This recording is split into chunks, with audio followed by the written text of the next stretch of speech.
Hər vaxtınız xeyir olsun Yurd FM-in dəyərli və sevimli dinləyiciləri. Siz mən Türkan Hüseynzadənin təqdimatında Mədəniyyət Nazirliyinin dəstəyi ilə Mədəni Yurdumuzu dinləyirsiniz. Bugünkü qonağımsa Azərbaycan Respublikasının əməkdar rəssamı, Azərbaycan Dövlət Mədəniyyət və İncəsənət Universitetinin Rəssamlıq Fakültəsinin dosenti, Azərbaycan Rəssamlar İttifaqının üzvü Vüqar Əliyevdir. Xoş gəlmisiniz Vüqar bəy. Təşəkkür edirəm. Xoşunuz olsun. Çox şadam. Təşəkkür edirəm ki, dəvətimi qəbul edib gəldiniz. Minnətdaram. Gəlin elə qaydaq lap əvvələ. Necə oldu ki, rəssamlığı seçdiniz və ümumiyyətlə ailənizdə başqa rəssam vardımı? Ailəmiz deyərdim ki, atam mühəndis olub neft sənayesi üzrə. Amma köklər gedir biraz da əvvələ. Yəni uşaqlıq illərindən atamın arzusu olub rəssam olmaq. Bəli.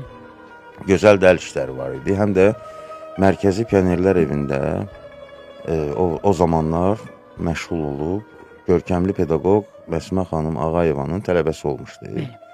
Amma belə gətirdik ki, rəssam olmayıb neft sənayesi üzrə o dövrün 50-ci illərin romantikasına yəni uyğun olaraq o da bir neçə dostları ilə birlikdə neft sənayesinə üst tutub. Amma uzun illər ailədə məndə yəni uşaqlıqdan hardasa 3 yaşından başlamışam. Balaca uşaq necə şəkil çəkər? Bəli. Və mənə çox bir məqam oldu. Yəni bu yəqin ki, taledir. Atamın bir kutusu var idi. Orada öz əşyalarını saxlayırdı da. Orada rənglər də vardı. Zamanında o məşğul olduğu fırçaları da saxlamışdı. Rəngli kutu, qələmlərlə olan bir kutu da var idi. Mən onu ilk dəfə görəndə mən deyərdim ki, mən oyuncaqlarımı atdım artıq. Yəni o kutu, rəngli qələmlər məni öz sirli aləminə, yəni əfsunladı. Yəni o əfsunlayan bugünkü günə kimi mən elə bir gün olmur ki, misal üçün palitranı götürəndə və yaxud boya ilə işləndə fərq eləmir və yaxud adi qələmlə o gün yadıma düşür ki, o qələmlərə dizim. O ilk addım vardı. O ilk, bəli, o bir taleh idi yəqin ki. Sonralar mən olub məktəb illərində, tələbəlik illərində də, məktəb illərində də xüsusən bunun formalaşmasına müəyyən amillər vardı. Yəni uşaq olanda hansısa filmlərə baxanda, orada özünə obraz axtarırdı. Yəni ilk dəfə mən uzaq sahillərdə filminə baxanda, Mehdi Hüseynzadənin Rəng Çantasını görəndə orada mənə böyük bir təsir göstərmişdi və arzusunda olmuşdum ki, mənim də belə, yəni bu cür rəsm çəkim. Yəni belə gətirdi. Bax, rəssamlıqda mənə maraqlıdır. Hansı cərəyanı daha üstün tutursunuz? Düz rəssamlıqda çoxlu cərəyanlar var. Yəni ki, tarixən bu izmləri hələ tələbə olanda öyrənmişik, bilirik hansı cərəyanlar, nə ilə fərqlənir, hansı zamanda yaranıb. Amma şəxsən özüm rəsm yaradanda, bir əsər üzərində işləyəndə mən onun izmini, yəni mən onu ona görə çəkmirəm ki, o izm yaransın. Sadəcə mövzular və müəyyən kompozisiya prinsipləri var ki, həmən kompozisiya prinsipləri ilə rastıma çıxan hər hansı bir problemi, mövzunu, yəni o səpkidə eləyim. Yəni o dildə danışım. Yəni qrafika dilində ola bilər, rəngkarlıq dilində ola bilər, hər bir formada ola bilər, aplikasiya dilində ola bilər. Yəni orada artıq izm fikirləşmirik. Hətta zamanında o rəssamlar ki, impressionistlər və digər rəssamlar vardı, onlar izm haqqında fikirləşmirdilər. Onlar sənət ümumiyyətlə eksperimentləri çox sevir və yanaşma tərzi olmalıdır, müşahidə. O izmlər sonra yaranır. İzmləri artıq, məsəl üçün, impressionistlərə izmi kim verdi? Sənətşünaslar, jurnalistlər. Yəni sərgilərin keçiləndə orada impressara sözündən yaranmışdı da. Yəni rəssam o barədə fikirləşmir ki, mən hansısa izmi yaradım. Ola bilər hansısa səpkidə işləsin. Tamam başqa şeydir. Yəni mövzuya uyğun həmən səpkidə işləmək, hansı janrda çalışmaq. Amma yeni izm, heç onlar özləri fikirləşmirlər, biz yeni izm yaradırıq. Bəli. Bəli. Bilirsiniz, bilmirəm sualım nə dərəcədə düzgün olar bu sualı sizə ünvanlamağım, amma məsələn, son zamanlar hardasa 5-10 ildir çox məşhurlaşıb bu minimalist tərz, hətta bu rəssamlığa da biraz belə deyək üst tutub. Söhbət nədən gedir? Modern incəsənətdə sadəcə bir neçə xətt çəkməklə müəyyən baxırsan ki, məsələn, hər hansı bir sərgiyə gedirsən, sərgidə şəkil yoxdur. 2-3 xətt, məsələn, əl izləri və s. və burada həmin zaman keçirilən hisslərdən baxırsan ki, sadəcə 3-4 xətt, amma rəssam o qədər onu dolğun danışır ki, çəkərkən bunu hiss elədim, bunlar təsəvvür yarandı və s. Ümumiyyətlə, bu modernin rəssamlığa vurması nə düşünürsünüz? Bilirsiniz, hər şey gəldi gedəridir. Bəzən biz baxırıq, hansısa dəblər olub da, Məsələn, elə bir dəb var, retro dəbi, 30-cu illərin dəbi, 60-cı. Müəyyən zamandan sonra o qayıdır. Yəni haçansa olacaq 70-ci illərin dəbi yenə qayıdacaq və rənglər qayıdacaq. Minimalizm bəli, indi müasir dizaynda da böyük rol alıb, yer alıb. Amma mən deyərdim ki, söhbət minimalizmdən getmir.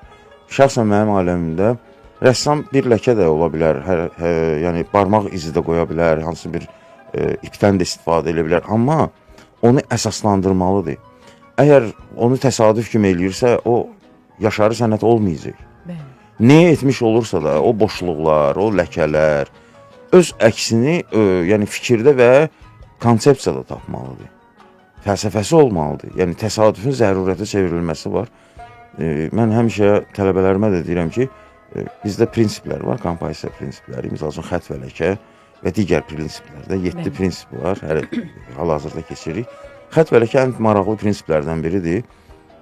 Hansı ki, adi bir ləkəni kətana vura bilərsən, rəngi çırpa bilərsən. Amma orada təsadüfi təsvirlər də yarana bilər. Adətən biz məişətdə, ətrafımızda, ağaca və yaxud daşa, divara baxanda, divarda hətta misal malası tökülmüş əhəng divarda da hansısa obrazları görə bilərik. Ona bir yetəri ki, sadəcə onu biz hamımız görürük, təsadüfən ötüb keçirik də. Amma ona bir çərçivə qoyanda, ona bir nəyisə əlavə eləyib sözlü deyəndə, o artıq təsadüfdən zərurətə çevrilir. Yəni, hətta minimalizm olsa belə, onun əsaslanması olmalıdır. Yəni, o əsası olmalıdır ki, nəyə görə və nə üçün? Və təbii ki, yenə də deyirəm, müəyyən zamanlar var ki, o öz sözünü deyəndən sonra başqa bir formaya da keçə bilər. Mədəni yurdumuz. Dəyərli dinləyicilər, bir daha xatırladım ki, siz 90.7 FM-də, Yurd FM-də Mədəniyyət Nazirliyinin dəstəyi ilə Mədəni Yurdumuzu dinləyirsiniz. Bugünkü qonağımsa Azərbaycan Respublikasının əməkdar rəssamı, Azərbaycan Dövlət Mədəniyyət və İncəsənət Universitetinin Rəssamlıq Fakültəsinin dosenti, Azərbaycan Rəssamlar İttifaqının üzvü Vüqar Əliyevdir. Vüqar bəy, təşəkkürü unutdum, üzürlü sayım buna görə. Mənə bugün çox dəyərli hədiyyə gətirmisiniz. Hansı ki, imzalı kitab mənim, necə deyim, əvəz olunmaz hədiyyələrimdən, hədiyyə listlərimdən biridir. Çox sevirəm belə özəl şeyləri. Amma istərdim ki, dinləyicilərimiz də agah olsun. Kitabın içində nələr yer alır? Qısaca məlumat verə bilərikmi? Bilirsiniz, mən suallara baxanda, yəni suallarla tanış olanda orada bir sual vardı, portret. Bəli. Yəni təbii rəssamın həyatında, bir çox rəssamların həyatında portret böyük rol oynayır. Yəni elə bir rəssam yoxdur ki, o hətta tələbəlik illərindən belə xəyalən o portretə üz tutmasın. Təbii portret obrazı əgər işləyirsənsə, bunu öyrənmək o tələbəlik illəri tamam başqa. Amma rəssamların öz təxəyyüllərində, təfəkkürlərində, yəni bir var sual veriləndə ki, bunu hardan çəkmirsən, necə çəkmirsən? Ola bilər naturadan olsun, ola bilər şəxsən bir kəsin şəkli olsun. Amma bir çox portretlər, müəyyən bir dövr vardı ki, portretlər eləyirdim. Balaca, kiçik və müxtəlif də, səhvki də. Onlar xəyali idi və yadda qalmaqla, yəni yaddaşla, naturadan yox.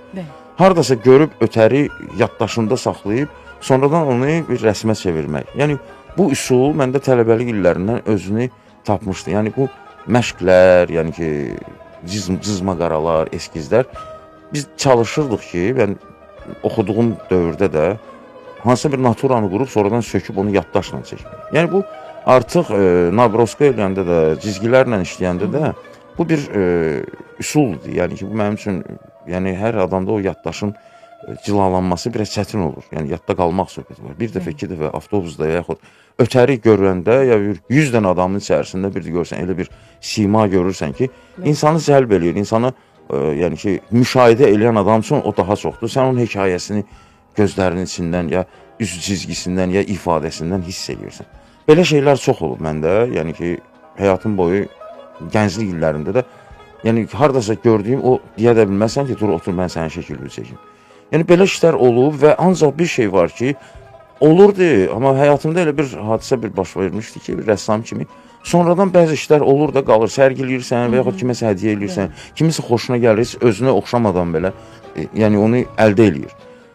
Amma bu əsərlərin, rəsmlərin içərisində elə bir rəsm olmuşdu ki, uzun illərdən sonra mən o təsadüfən görüb tanımadığım bir adamla başqa bir sahədə tanış olandan sonra və sonradan məlum oldu ki, bu həmin adamın portretidir, həmin illərdə yaddaşla çəkilib.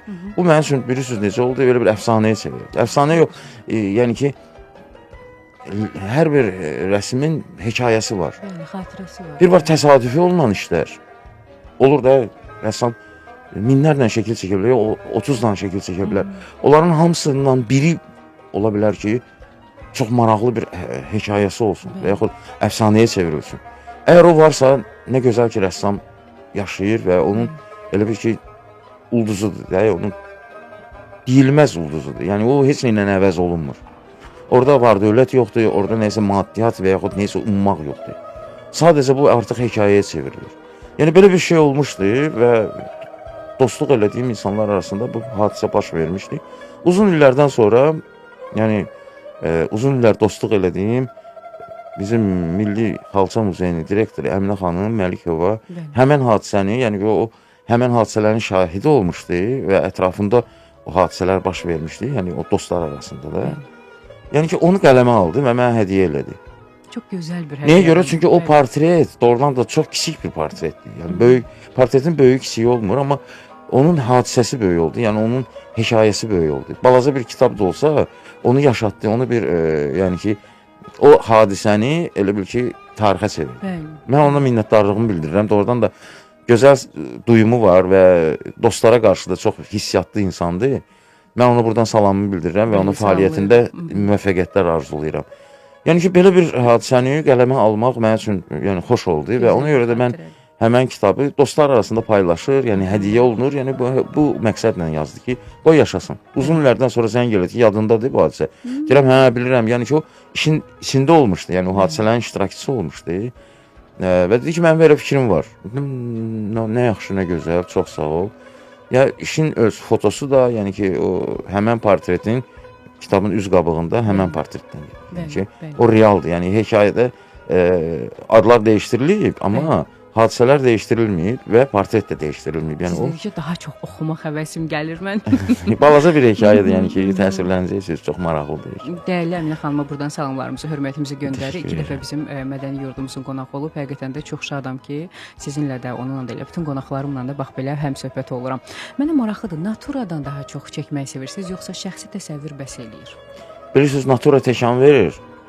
Naturanı öyrənmək daim lazımdır. Çünki natura əsas mənbədir ki, haradan sən ilhamı götürürsən. Ola bilər xəyalən fərq etmir. Xəyalən də neysə edəndə hansı qanunlara riayət etməlisən. Yəni naturanın qanunlarına riayət etməlisən. Amma xarakteri orada tutmaq, yəni ani bir ləkə ilə ola bilər. Portret olmaz, ancaq sən onu gizli ştrixlərlə, gizli ləkələrlə sən o portreti orada eləyərsən, heç kim də xəbər tutmaz. Ancaq onu sən bilərsən. Və mesaj kimi qala bilər orada. Başqa bir şeydən eləyirsən, amma həmən portreti gizli bir ləkələrlə eləyə bilərsən. Çünki onu baxan ancaq diqqətlə baxan biləcək, hiss eləyən hiss eləyəcək. Yəni sərraf gözü onu sırada tutacaq, yəni o dəqiqə tutacaq. Rəssam üçün nəyi çəkmək daha çətindir? Bax, hiss, söhbət ştrixlərdən getmir. Əlbəttə ki, asandır, amma nəyi çəkəndə çətinlik çəkirsiniz? Bəlkə o hisslər, o duyğular. Maraqlı sualdır. Rəssam üçün çəkmək nəyi çətindir? Bilirsiniz, o an var da, ruh məsələsi var. Sən gözəl çəkə bilərsən, 100% çəkə bilərsən, ola bilər ki, neysə eləmirsən. Amma lazımı olan o nəfəs orada olmayanda, onu heç kim bilməyəcək. Bəlkə də duyan ola bilər. Amma onu verərsənsə, rəssam üçün o böyük bir şeydir. Yəni kütləni, yəni ki, ətrafda olan tamaşaçıları, izləyiciləri, onsuz müəyyən rənglərin qanuna uyğunluğu ilə, yəni təzadları ilə hansısa bir təəssüratı yaradır insan istər-istəməz. Amma müəyyən məqamlar var ki, o orada ola da bilər, olmaya da bilər. Yəni o rəssamın gücündən asılıdır. Təbii rəssam bunu açıqlamayacaq, deməyəcək, amma o şey cəhd edəcək. Ola bilər 10 dənə şey eləsin, istədiyi ondan birində və yaxud bəlkə də hələ eləmədiyində olsun. Bu məqamlar var. Bu kitabın üzərindəki portret dediniz ki, əsildir, düzdürmü? Bəli, orijinaldır. Bəs bunu çəkərkən necə oldu? Çətin? O yaddaşla olub. Bilirsiniz, o yaddaşla olub. Yəni real adam olub, yəni söhbət belə olub. Sadəcə canlandırmısınız. Özdə, yəni o dəqiqə yox ha. Xəyalda bişirərək bir neçə müddət, yəni uzun müşahidədən sonra o obraz gedib, yox olub, itib, mən onu görmədim. Yəni o obraz yoxa çıxdı. Ola bilər, hansı bir sosial problemə görə, ya neysə. Çünki mən əlaqə yoxdur, bilmirdim. Mobil telefon da yox idi, heç nə yox idi. Başqa şey tanımırdım ümumiyyətlə. O uzun müddətdən sonra təsirlərdən yarandı. Yəni kiçik cızmaqara kağızda. Sonra mən onu kətana köçdüm. Balaca işdi o, çox balaca işdi. İndi hal-hazırda o kətan sizin emalatxanada. Yox, o yiyəsindədir. Evindədir. Yəni mən çox xoşbəxt, şad oldum ki, yəni mən onu heç bir nə qədər o dövrdə bir çox rəsmlər var idi. O hədiyyə olunurdu, satılırdı, əldə olunurdu. Ona mən dəymədim, onu gizlətdim. Sanki iş özü icazə vermir ki, o dəyməməm. Mən onu rəfdə saxlamışdım, stilajda. Və uzun illər keçdi. Hardasa bir 10-15 il keçəndən sonra, belə bir müddət keçəndən sonra təsadüfən birdən-birə belə bir əlaqə tanışlıq yarandı və tarixi aradım. Tanışlıq necə? Yəni ki, yadıma sala bilmirdim ki, mən hardasa görmüşəm.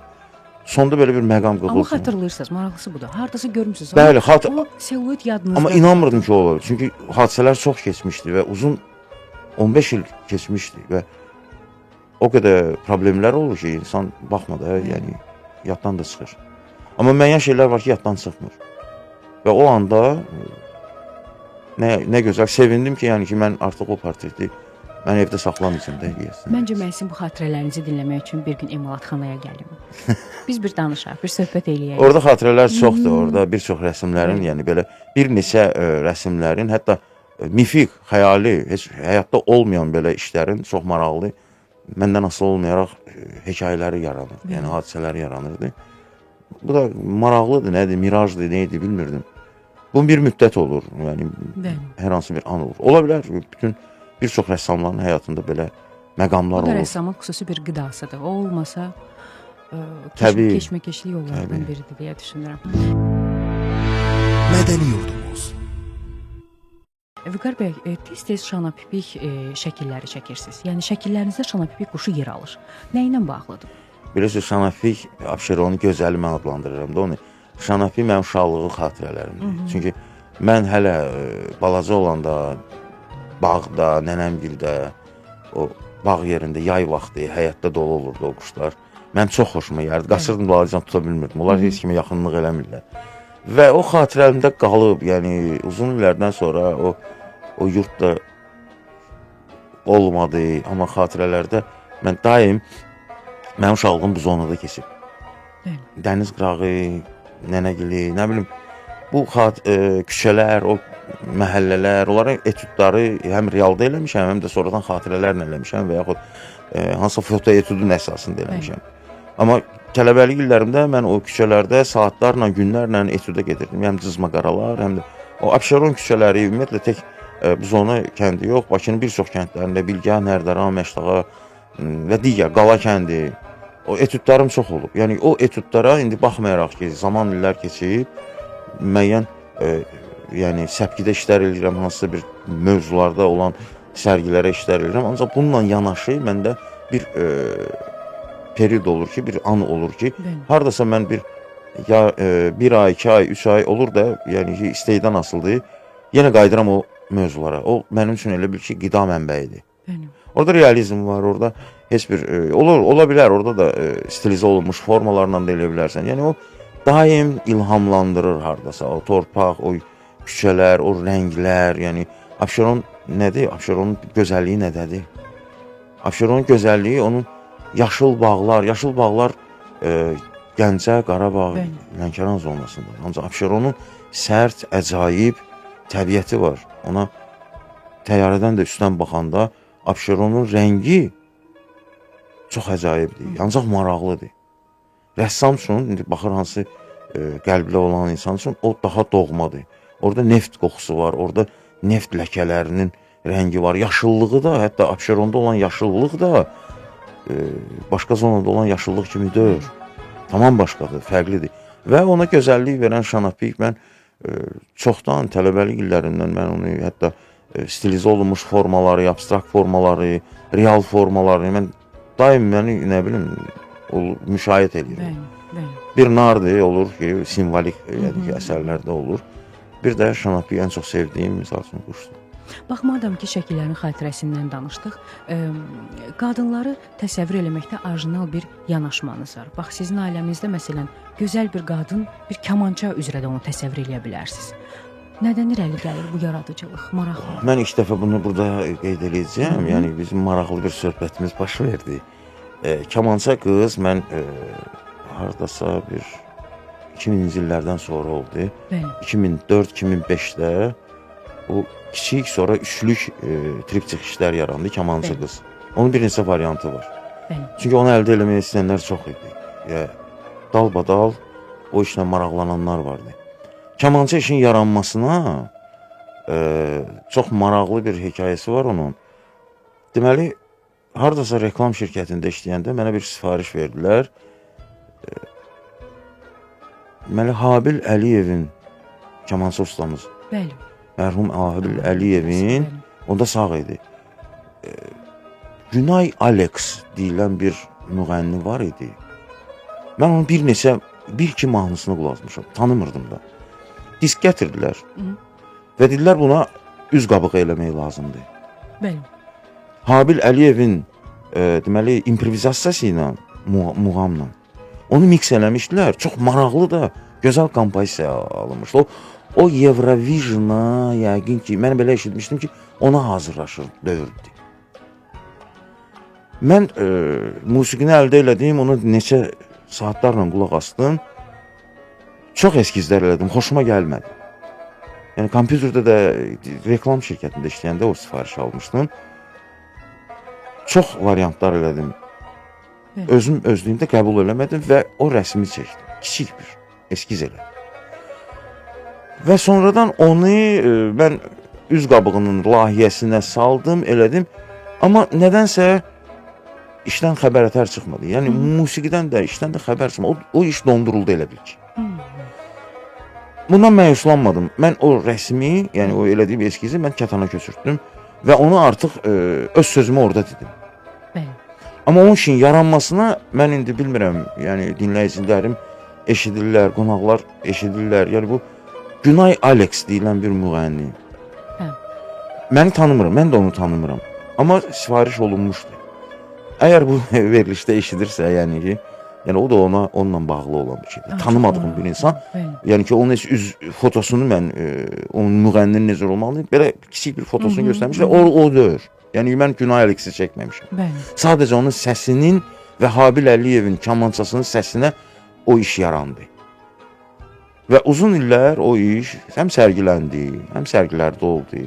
Həm onu əldə edənlər çox oldu. Yəni mən onu bir neçə dəfə müəllif təkrarı deyirlər. Amma hər biri bir-birindən müəyyən çalarlara görə eynəni deyir. Eynəni deyir. Nargilə obrazı haqqında nə deyir? Nargilə ondan qabaq yaranıb. Nargilə obrazı da hardasa 90-ların sonunda qrafikalar eləmişdim.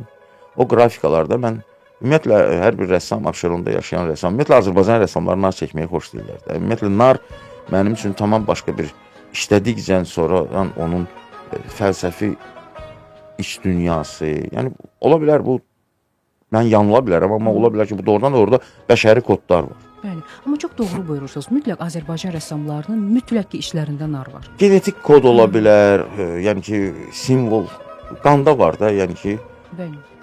deyir, onu duyan, onu hiss eləyən çəkə bilər.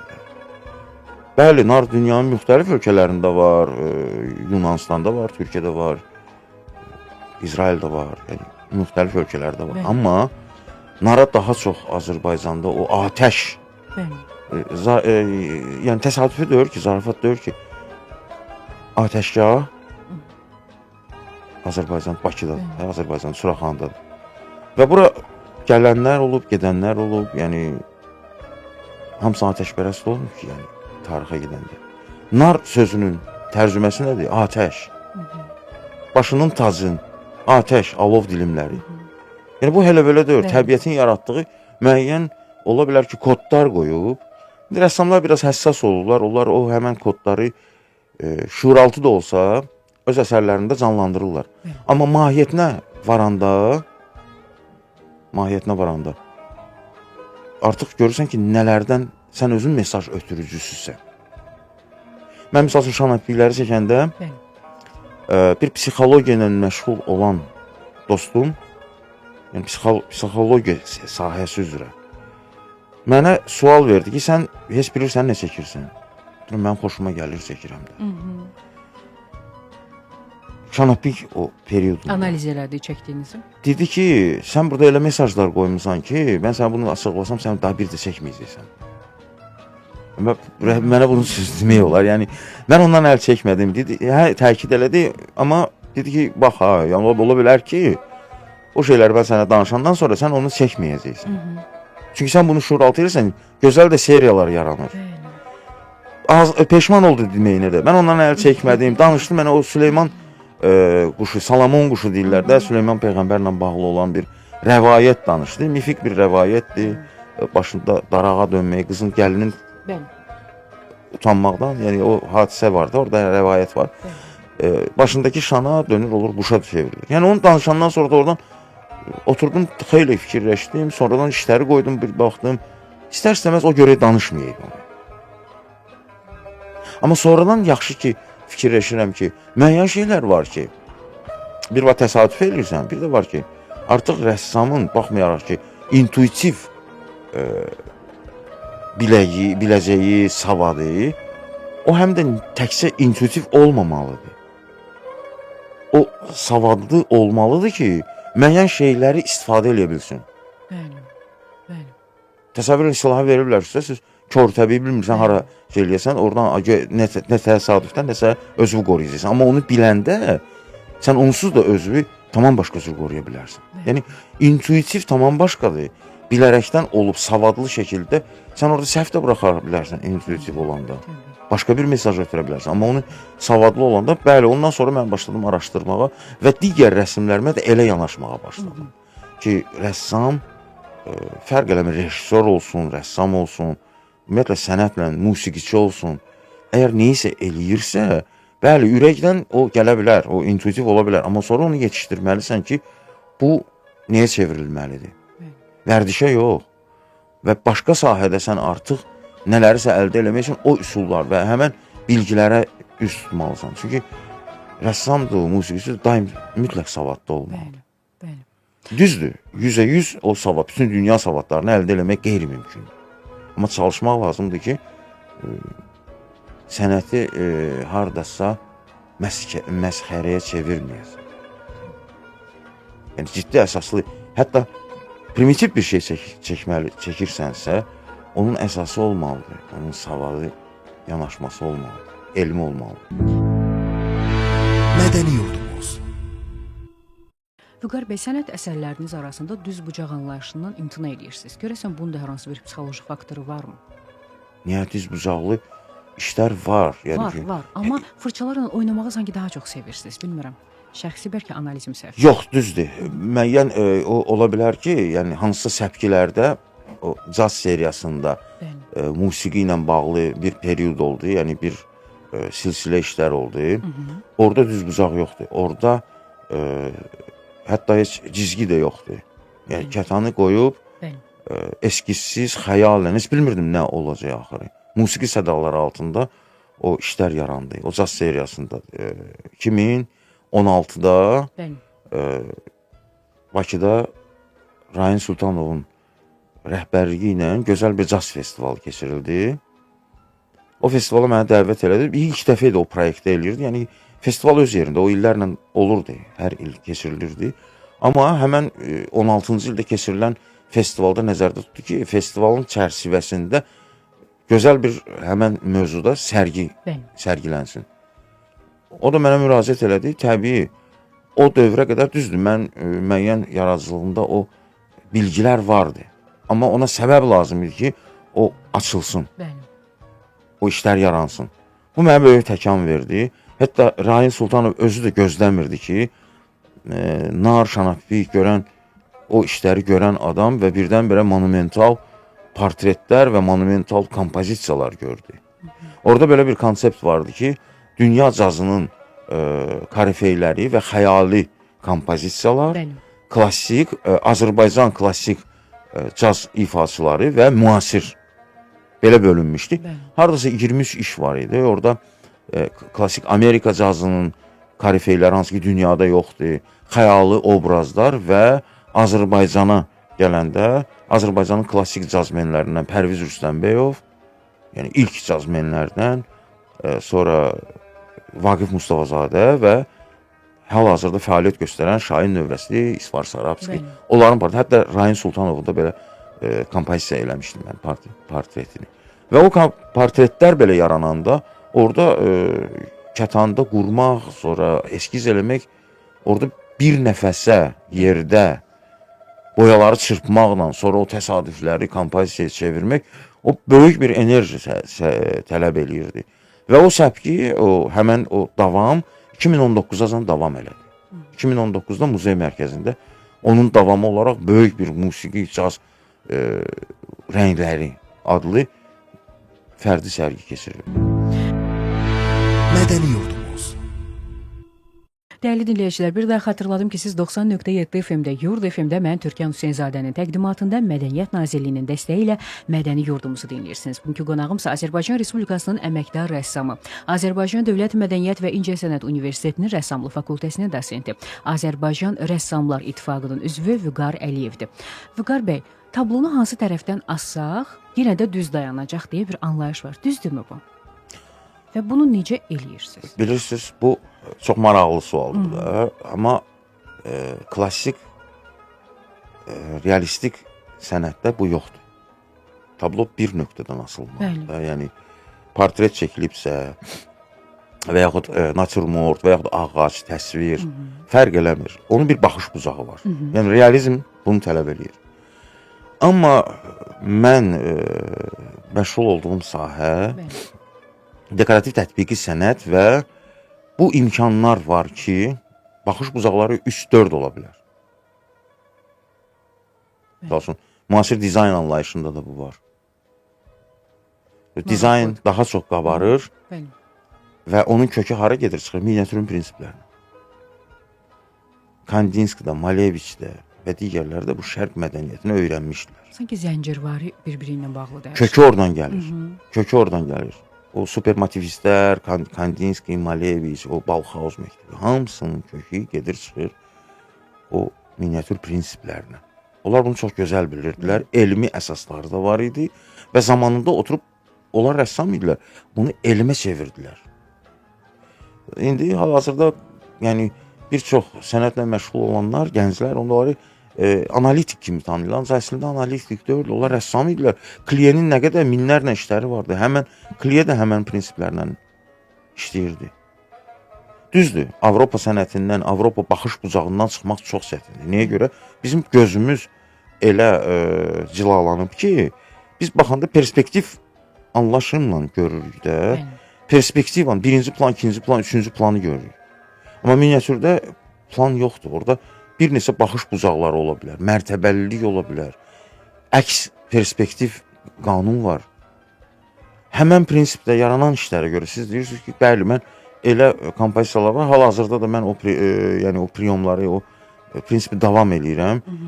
Hər tərəfdən rəsm qurulanda, hər tərəfdən baxma, rəsm yarananda onu hətta belə başlağı asanda və hər tərəfdən asanda belə onu deyə bilməsən o başlağı asın. Bəli. Çünki baxış bucağı üstdəndir. O bilərəkdən olunur. Yəni, haradasa bir 3-4 il bundan qabaq İnci tək sözlər 5-lik iş Nizami Gəncəvinin yubileyinə hazırlanmış.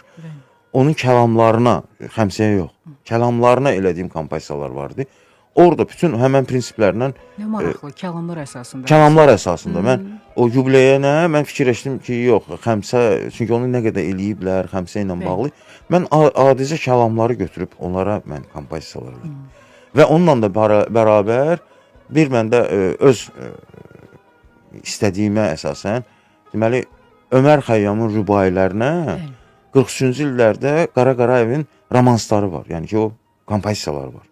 O heç yerdə səslənməmişdi. Mənim musiqiçilərlə dostlarım çoxdur. Buradan onları salamlayıram. Ad çəkmirəm, inciməsinlər. Məni tanış elədilər o lent yazıları ilə. Arxiv lent yazıları idi. Qara Qarayevin deməli Ömər Xəyyamın sözlərini bəstələdik. Çox maraqlı bir kompozisiyalar idi. Düzdür, orada söz Ömər Xəyyamın sözü daha çox üstünlük təşkil edirdi. Mənim isə fikrim musiqinin, yəni həmən o simfonik parçaların strukturunu yaratmaq. Bu çox çətindir, ağlasığmaz bir şeydir. Amma söz orada üstələdiyinə görə o rübailər altılıq iş idi. 6 hissədən ibarət idi. O rübailəri də mən eləyəndə hər tərəfdən həll eləyirdim. Yəni kompozisiya hər tərəfdən baxıla bilirdi. Sonradan onu Butalı şirkəti ona yəni kəlağaylar buraxdı, seriya kəlağaylar buraxdı. O bir yəni ki dönəm oldu. Yəni bu maraqlı yəni bir hadisəyə çevrilmişdi. Amma həmən prinsipi mən indi də istifadə edirəm. İstəyir kiçik işlər olsun, istəyir böyük işlər olsun. Ya realizm yox ha. Yəni o səviyyədə olunan işlər hər tərəfdən baxılma məqsədi. Sualı verməsəm olmaz son olaraq. Kristallografiya haqqında nə deyə bilərsiniz?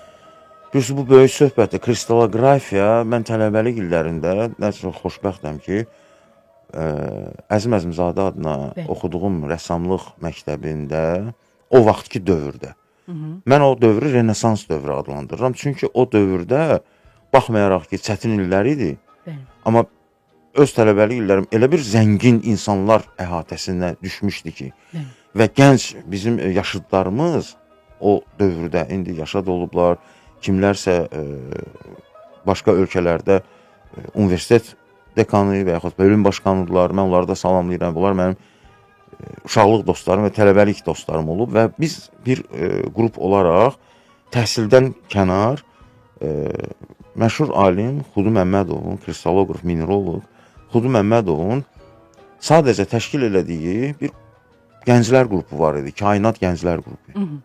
Bura rəssamlar cəlb olunmuşdu.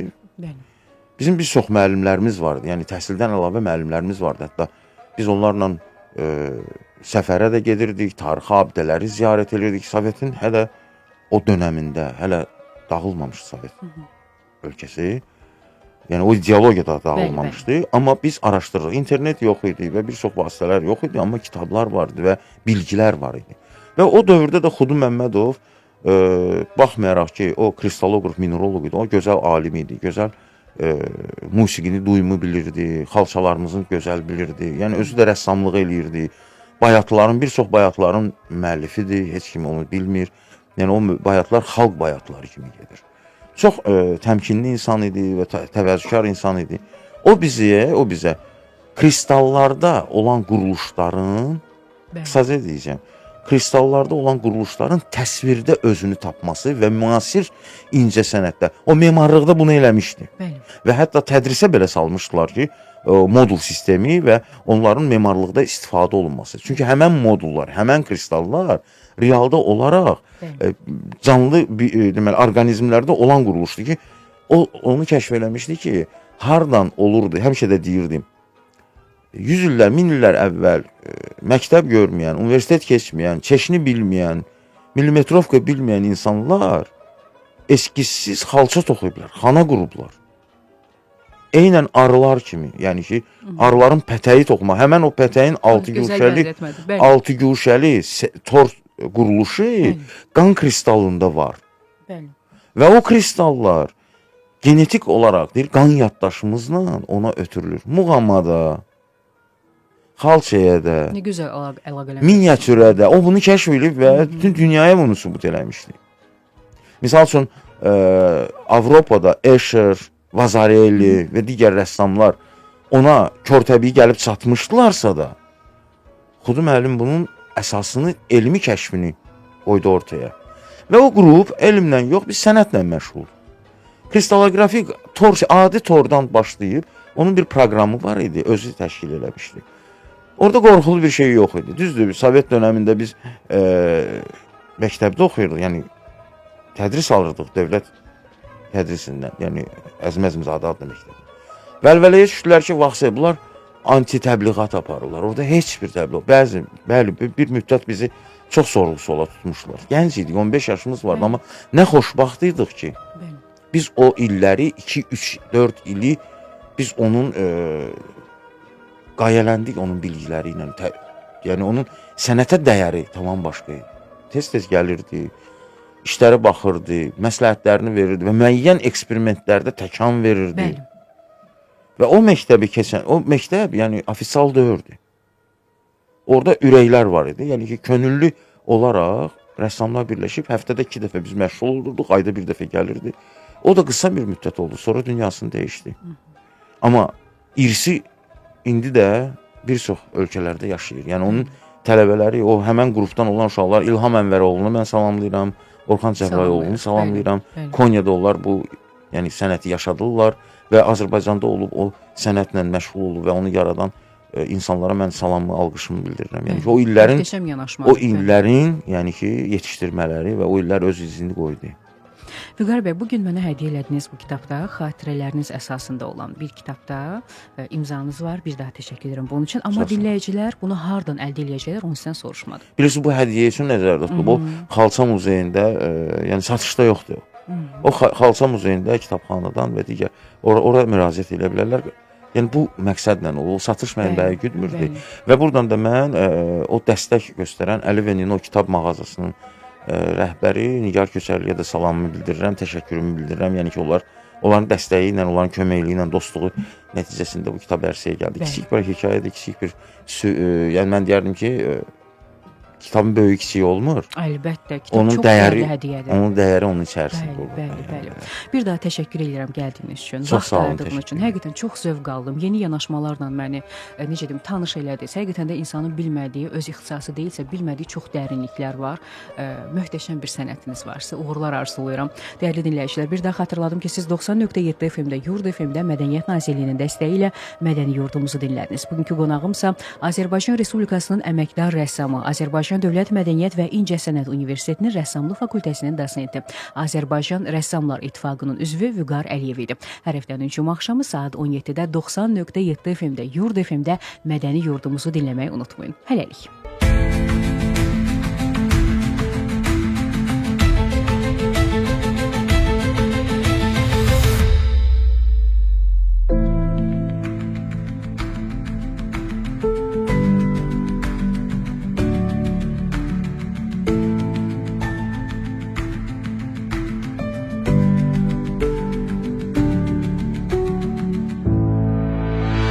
Mədəni Yurdumuz.